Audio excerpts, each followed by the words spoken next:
আছেন আমার কৃষি ইউটিউব চ্যানেল থেকে আপনাদের স্বাগতম। বন্ধুরা, বেগুন গাছের একটি টিপস আপনাদের আজকে শিখিয়ে দেব। আপনাদের বেগুন গাছে বেগুন আসছে না, আমার মতো একটু পরিচর্যা করবেন। এই দেখুন, আমার এই বেগুন গাছটা শীতকালে রোপণ করছিলাম। দেখুন এখনও বেগুন দিতেছে। এই দেখুন কি সুন্দর সুন্দর বেগুন দেখছেন বন্ধুরা।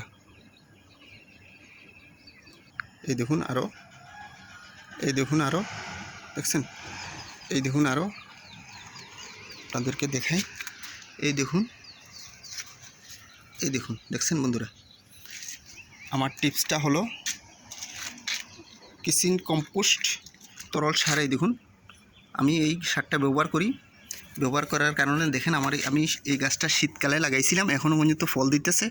আপনারাও চাইলে আমার মতো এভাবে পরিচর্যা করে অনেক ফল ঘরে তুলতে পারবেন।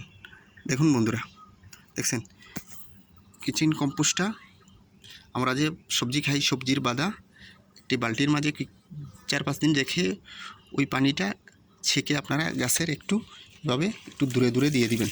দেখবেন আপনাদের গাছে অনেক ফল বৃদ্ধি পাবে আর ফুলও জোড়া বন্ধ হয়ে যাবে। দেখছেন, আমার এই ভিডিওটা ভালো লাগলে লাইক, শেয়ার, কমেন্ট করে দিবেন আর দয়া করে সাবস্ক্রাইবার করে দিবেন।